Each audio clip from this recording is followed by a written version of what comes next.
Hi friends, welcome to my channel Kalyani kitchen. ఆలుగడ్డ పొట్టు మన తెలంగాణలో ఆలుగడ్డ పొట్టు అంటారు.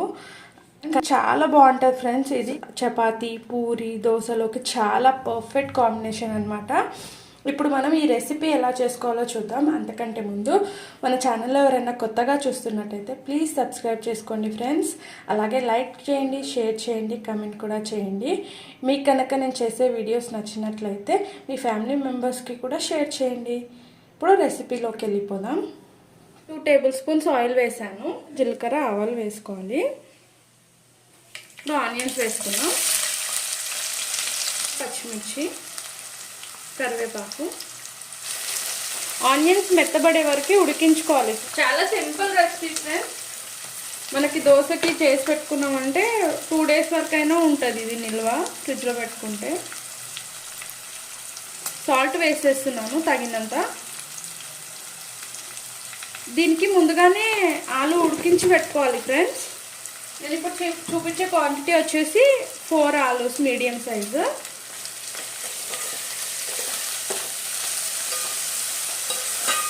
ఆనియన్స్ మగ్గిపోతే మనం ఆలు వేసేసుకోవచ్చు ఫ్రెండ్స్. 1 టీ స్పూన్ పసుపు యాడ్ చేసుకుందాం. 1 టీ స్పూన్ అల్లం వెల్లిపాయ పేస్ట్. ఫ్లేవర్ బాగుంటుంది ఫ్రెండ్స్ ఈ అల్లం వెల్లిపాయ పేస్ట్ యాడ్ చేసుకుంటే. ఆనియన్స్ వేగిపోయినాయి కదా, ఆలు యాడ్ చేసుకున్నాము. నేను ఉడికించుకున్నాను ఫ్రెండ్స్. ఇలా మెత్తగా ఉడికించుకోవాలి ఆలుని, అలా అయితే మంచిగా ఉంటుంది మనకి.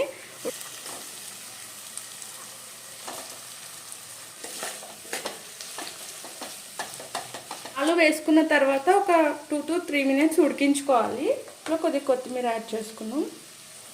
చాలా బాగుంటుంది ఫ్రెండ్స్ ఎక్కువ వేసుకుంటే కొత్తిమీర ఈ కర్రీలో.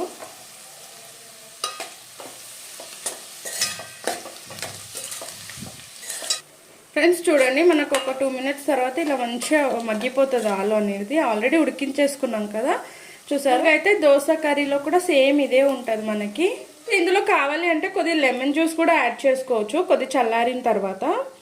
ఫ్రెండ్స్ ఎంతో టేస్టీ ఆలుగడ్డ పొట్టు మన రెడీ అయిపోయింది ఫ్రెండ్స్. చాలా బాగుంటుంది ఫ్రెండ్స్. ఇది మన ఛానల్లో ఎవరైనా కొత్తగా చూస్తున్నట్టయితే ప్లీజ్ సబ్స్క్రైబ్ చేసుకోండి ఫ్రెండ్స్. అలాగే లైక్ చేయండి, షేర్ చేయండి, కమెంట్ కూడా చేయండి. మీకు కనుక నేను చేసే వీడియోస్ నచ్చినట్లయితే మీ ఫ్యామిలీ మెంబర్స్కి కూడా షేర్ చేయండి.